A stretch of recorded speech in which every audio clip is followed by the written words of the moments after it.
দেখছেন টিভি9 বাংলা। ৫টায় ৫ কথা নিয়ে আপনাদের সঙ্গে আমি মধুকল্পিতা। এতদিন অন্তরালে ছিলেন, অবশেষে প্রকাশ্যে তিনি এসেছেন। ভবানী ভবনে হাজিরা দিয়েছেন অভিষেক বন্দ্যোপাধ্যায়ের আত্মসহায়ক সুমিত রায়। জমি দুর্নীতি মামলায় ভবানী ভবনে হাজিরা সুমিত রায়ের ৭ ঘন্টা পার হয়ে গিয়েছে, এখনো পর্যন্ত তাকে জিজ্ঞাসাবাদ চলছে। আমাদের প্রতিনিধি সুপ্রিয় সরাসরি রয়েছেন আমাদের সঙ্গে। সুপ্রিয়, ৭ ঘন্টা পার হয়ে গিয়েছে, এখনো অভিষেক বন্দ্যোপাধ্যায়ের পিএ কে জিজ্ঞাসাবাদ করছেন সিআইডির আধিকারিকেরা। একদমই তাই, শুধু জিজ্ঞাসাবাদ নয়, তার পাশাপাশি তার যে স্টেটমেন্ট রেকর্ড করার প্রসেস সেটাও কিন্তু চলছে, এবং গোটা এই যে ইন্টারোগেশন প্রসেস সেটাও কিন্তু ভিডিওগ্রাফি করা হচ্ছে সিআইডির তরফ থেকে। গতকালই সিআইডির তরফ থেকে সুমিত রায়, অভিষেক বন্দ্যোপাধ্যায়ের পিএ, তাকে নোটিশ দেওয়া হয় এবং সেই নোটিশে আজ সকাল 10টার মধ্যে হাজিরা দেওয়ার নির্দেশ দেওয়া হচ্ছিল, এবং সেই নির্দেশের পরিপ্রেক্ষিতে নির্ধারিত সময়ের কিছু সময় আগেই ভবানী ভবনে এসে সশরীরে হাজিরা দিয়েছেন সুমিত রায়, এবং তার কিছু সময় পর থেকেই, পৌঁছানোর পর থেকেই কিন্তু তার যে দিনের যে জিজ্ঞাসাবাদ সেটা শুরু হয়েছে। আর আজকের এই যে জিজ্ঞাসাবাদ মূলত শালবনী, পশ্চিম মেদিনীপুরের শালবনী থানাতে হওয়া একটি জমি দুর্নীতির তদন্ত, এবং যে তদন্তে নেমে ইতিপূর্বে জেলা পুলিশ, পশ্চিম মেদিনীপুর জেলা পুলিশ প্রাক্তন তৃণমূল বিধায়ক সুজয় হাজরাকে গ্রেপ্তার করেছিলেন, এবং তার যে ব্যাংক ট্রানজাকশন বা ব্যাংকের যে লেনদেন, সেই লেনদেন খতিয়ে দেখতে গিয়েই কিন্তু সেখানে এই সুমিত রায়ের সঙ্গে লেনদেন সংক্রান্ত তথ্য হাতে পেয়েছিল পশ্চিম মেদিনীপুরের জেলা পুলিশের তদন্তকারীরা। আর সেই তথ্য হাতে পাওয়ার পরেই আমরা যেটা দেখেছিলাম, বা তোমারও নিশ্চয়ই মনে আছে, গত 13ই জুন একেবারে ভোর রাতে কালীঘাটে থাকা অভিষেক বন্দ্যোপাধ্যায়ের বাড়িতে পশ্চিম মেদিনীপুর জেলা পুলিশের একটা টিম তারা তল্লাশি অভিযানে আসে। একেবারে অভিষেক বন্দ্যোপাধ্যায়ের বাড়ির ভেতরে ঢুকে সুমিত রায়ের খোঁজে তল্লাশি চালানো হয়, এবং সেক্ষেত্রে জেলা পুলিশের তরফ থেকে দাবি করা হয়েছিল যে সুমিত রায়ের মোবাইলের শেষ টাওয়ার লোকেশন কালীঘাটে অভিষেক বন্দ্যোপাধ্যায়ের বাড়িতে পাওয়া গিয়েছিল। কিন্তু সেই 13ই জুনের পর থেকে এই সুমিত রায়, তার কিন্তু কোথাও কোনো রকম কোনো হদিশ পাওয়া যাচ্ছিল না। এমনকি এসটিএফের গোয়েন্দারা তারা তল্লাশিতে নামেন, ভবানী ভবনের যারা গোয়েন্দারা তারাও কিন্তু তদন্তভার হাতে নেওয়ার পর গত মঙ্গলবার সুমিত রায়ের বাড়িতে গিয়ে তল্লাশি চালিয়েছিলেন অ্যারেস্ট ওয়ারেন্ট নিয়ে, সেখানেও তার কোনো হদিশ পাওয়া যায়নি। কিন্তু তার পরবর্তীতে একেবারে অন্তরাল থেকে বেরিয়ে এসে আজ সকাল 10টার কিছু সময় আগে এই সুমিত রায় তিনি সিআইডির দপ্তর ভবানী ভবনে সেখানে হাজিরা দিয়েছেন।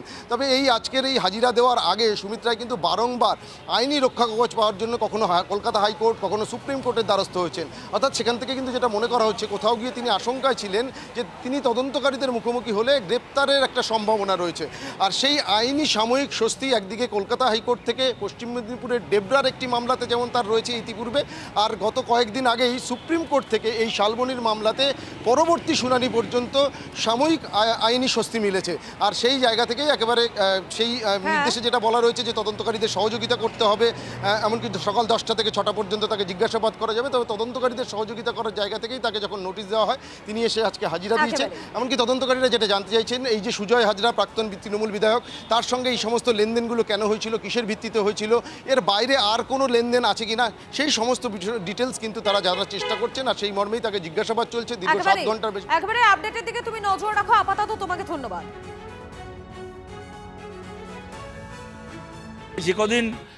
যে কদিন এই সুমিত রায় আদালত থেকে ইমিউনিটি পাচ্ছিল না, সে কদিন পর্যন্ত পুলিশও খুঁজে পাচ্ছিল না। আর যেই সুপ্রিম কোর্ট থেকে অর্ডার নিয়ে চলে আসলো যে একে আপাতত গ্রেপ্তার করা যাবে না, অমনি পুলিশ খুঁজে পেয়ে গেল, সে নিজেই গিয়ে হাজির হয়ে গেল। সুতরাং এগুলো কি হচ্ছে, কেন হচ্ছে, দেখুন আমরা সবাই বুঝতে পারছি। ল অ্যান্ড অর্ডার বিজেপির হাতে, কেন্দ্রের সরকার বিজেপির, রাজ্য সরকার বিজেপির। এখন মমতা বন্দ্যোপাধ্যায় ছোট ভাইপোর অ্যারেস্ট দেখিয়ে সেন্টিমেন্ট কাজে লাগিয়ে ভোটে জেতারও আর সম্ভাবনা নেই, আর পশ্চিমবাংলার ল অ্যান্ড অর্ডার নিষ্ক্রিয় করে রেখে বিজেপির ওপর অত্যাচার করারও আর সম্ভাবনা নেই। এরপরও কেন সুমিত রায়রা গ্রেপ্তার হবে না, এরপরও কেন অভিষেক ব্যানার্জিরা গ্রেপ্তার হবে না, আর কোন অজুহাত, আর কোন বাহানা আমাদেরকে শুনতে হবে? জনগণনা 2021 সালে করার কথা ছিল, করতে পারেনি সরকার, কোভিডের কারণে মেনে নিয়েছিলাম আমরা। জনগণনার নামে স্বচ্ছতা থাকা দরকার। একবার তো এসআর প্রক্রিয়ায় লক্ষ লক্ষ মানুষের নাম বাদ গেল, এবার জনগণনা প্রক্রিয়া কত মানুষের নাম বাদ যাবে সেটা নিয়ে আমি আতঙ্কিত। আইন আদালতের উপরে সবার ভরসা রাখা উচিত। তার উপরে ভরসা না থাকলে সমাজ চলবে না, তখন সমস্যা আরও বাড়বে। কেন এসেছেন ভালো কথা, যদি নির্দোষ হন তাকে আদালতে তাকে নির্দোষ করে দেবে। ক্যামাক স্ট্রিটের শেষ কথা ছিলেন সুমিতই, দাবি করছেন ঋতব্রত বন্দ্যোপাধ্যায়। সুমিত রায়ের মাধ্যমে সব নির্দেশ আসতো, দাবি প্রাক্তন তৃণমূল নেতার। এবং তদন্তে আরো অনেক কিছু বেরিয়ে আসবে, আশাবাদী বিরোধী দলনেতা। সুমিত রায় অন্তর্ধান রহস্যের জবনিকা পতন হলো, উনি হাজিরা দিয়েছেন। অতীতে সুমিত রায়ের সঙ্গে এরমভাবে কথা বলার সাহস আমারও ছিল না। লাস্ট যে ফোনটা 4 মে পরবর্তী সময়ে ফোন করে বলল যে বস ফোন করতে বলেছে। আমি তখন বলেছিলাম কোন বস, হুগো বস? তো সুমিত রায় চার্টার্ড মাফিয়ার ম্যান ফ্রাইডে। সুতরাং প্রপার ইনভেস্টিগেশন মানে will lead all roads to রোমের মতো ক্যামাক স্ট্রিট পর্যন্ত সমস্ত রাস্তা নিশ্চিতভাবে পৌঁছবে। মানে সুমিত রায় অবশ্যই জ্যামিতিক নকশার একটা অত্যন্ত গুরুত্বপূর্ণ পয়েন্ট, আরও অনেক পয়েন্ট আছে, কিছু পয়েন্টের ডট কানেক্টেড। এখন সুমিত রায়ের সঙ্গে সেই ডটগুলো কানেক্ট করে আরও ওপরে কানেকশন হলে পুরো জ্যামিতিক নকশাটা বাংলার মানুষের কাছে ক্লিয়ার হয়ে যাবে। এই সুমিত রায়ের হাত দিয়ে যে পুলিশ অফিসাররা পয়সা খেয়েছে তারা খুব শঙ্কিত যে সুমিত রায় যদি ধরা পড়ে যায় তাহলে তাদেরও পোল খুলে যাবে, তারাও পর্দার সামনে এসে যাবে। এই সমস্যা তো আছে, এটাকে অস্বীকার করার জায়গা নেই। আর আপনি সব পুলিশকে ট্রান্সফার করে কোথায় পাঠাবেন? পুলিশ তো সেই একটাই, সব তো নতুন পুলিশ আনা যাবে না। তো ফলে স্বাভাবিকভাবে এই সমস্যা আছে। আমি বিশ্বাস করি পুলিশ চাইলে ধরতে পারে।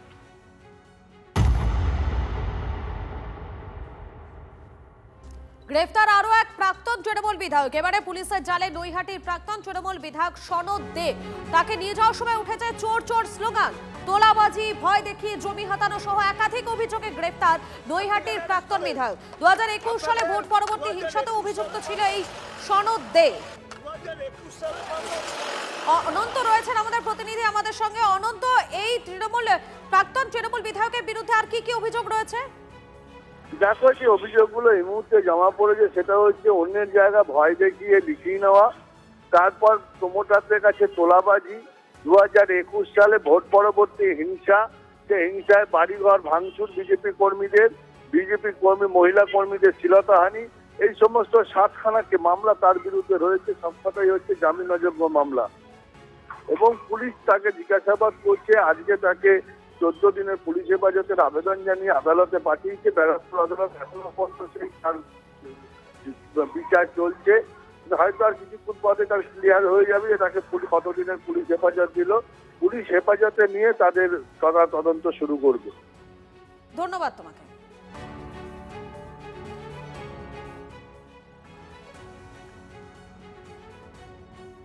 দেখতেই পাচ্ছেন আপনারা যে ছবিগুলো আপনাদেরকে দেখাচ্ছি, পালাবদলের পর থেকে এখনো পর্যন্ত তৃণমূলের প্রাক্তন বিধায়ক যারা গ্রেফতার হয়েছেন, যাদের বিরুদ্ধে একাধিক অভিযোগ উঠে এসেছে, তাদের ছবি দেখাচ্ছি। শওকত মোল্লা, সুজিত বসু, সনদ দে, দেবপ্রসাদ রায়, একাধিক বিধায়ক, প্রাক্তন বিধায়ককে কিন্তু গ্রেফতার করা হয়েছে।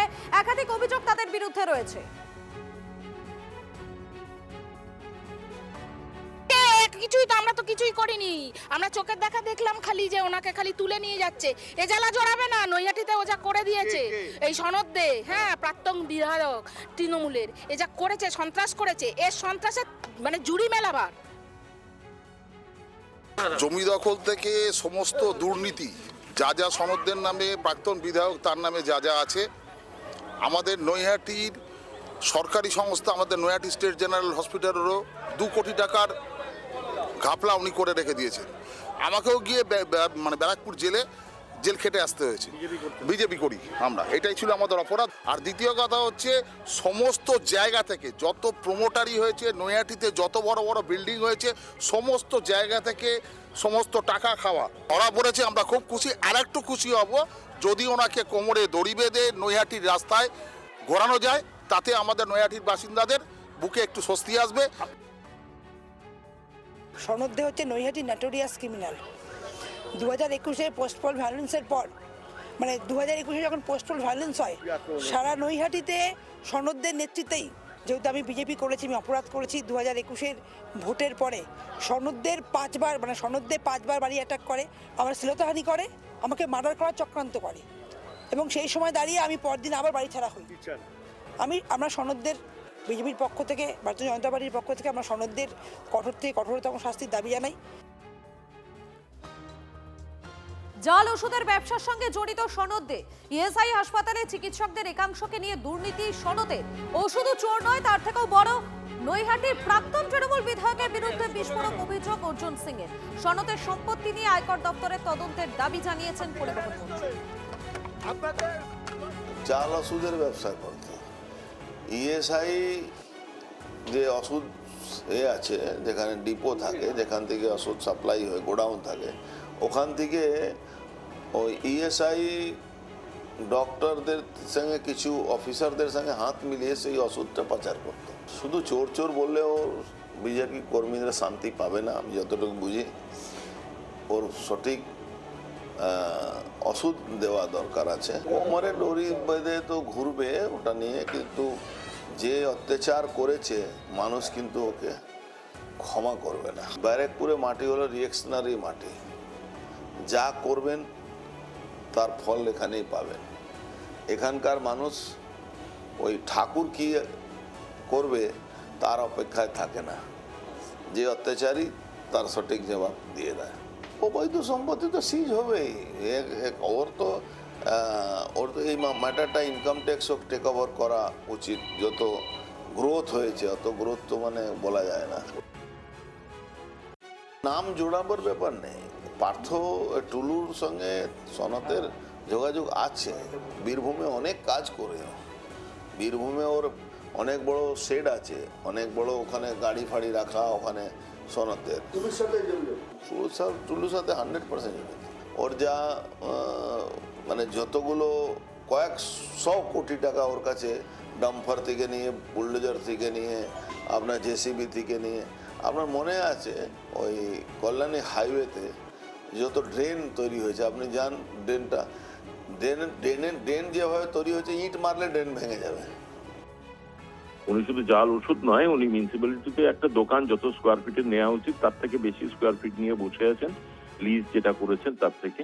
এবং দ্বিতীয় কথা, আরেকটা খবর আমি আপনাকে দিই, সেটা হচ্ছে আমি তো নৈহাটি হসপিটালের উন্নয়নের জন্য যাচ্ছি, এবং নৈহাটি হসপিটালে একটা টেন্ডার উনি ওনার ছেলের নামে নিয়েছিলেন। ওনার ছেলে সেই কাজটা অর্ধেকও করেনি, হাফ করে কোথায় চলে গেছে ভগবান জানে। স্মার্ট ওপিডির যেটা টাকা আমাদের মাননীয় সাংসদ দিয়েছিলেন, স্মার্ট ওপিডিটা উনি কমপ্লিট করেননি। উনি টোটাল নৈহাটিকে নষ্ট করেছেন, ডিস্ট্রয় করেছেন। হালি শহরে গ্রেফতারির পর তৃণমূল কর্মীর রহস্য মৃত্যু, মুখ খুললেন অভিষেক বন্দ্যোপাধ্যায়। এফআইআর এ নাম না থাকা সত্ত্বেও বীর্য কেউটাকে পুলিশ তুলে নিয়ে গিয়েছিল দাবি অভিষেকের। পরিবারও অভিযোগ করেছে পুলিশ হেফাজতে নৃশংস অত্যাচার করা হয়েছে।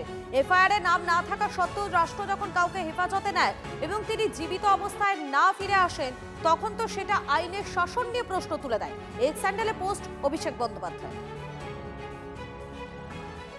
যার আন্ডারে আমার হাজবেন্ডকে ধরা হয়েছিল, রাজীব সামথিং কিছু ওনার নাম ছিল, উনি রাত্রিবেলা হয়তো আমার হাজবেন্ডকে হাত পা বেঁধে প্রচুর মার মেরেছে। ওর হাতে পায়ে যে বেঁধেছে তার দাগ, এবং কান থেকে এমন মেরেছে, কান থেকে রক্তও বেরিয়েছে, এবং শরীরের পিছন দিকে পশ্চাৎ অংশতেও মেরেছে, পুরো ব্লিডিং হয়েছে, এবং তিনি মারা যান।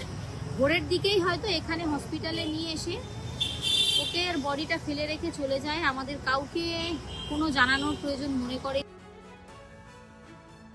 বীর্যুকে বাইরে কি করে বেড়াতো সেটা তো বাড়ির লোক নাই জানতে পারে, কারণ অনেক সময় বাইরে কে কি কুকীর্তি করছে পরিবারের লোককে তো তারা বলে না। তাদের প্রতি আমার পূর্ণ সহানুভূতি আছে, এবং তাদের কথার আমি কোনো কড়া প্রতিক্রিয়া দিতে চাইছি না এই মুহূর্তে তাদের যা মানসিক অবস্থা। কিন্তু পুলিশের বিরুদ্ধে কি অভিযোগ আছে সেটা তদন্ত হবে, পুলিশ তদন্ত হবে। আমি তাদের এটা বলতে পারি যে বীজপুরের একজন নাগরিক হিসেবে আমি তাদেরও বিধায়ক, ফলে আমার থেকেও তারা যে ধরনের সহযোগিতা চায়।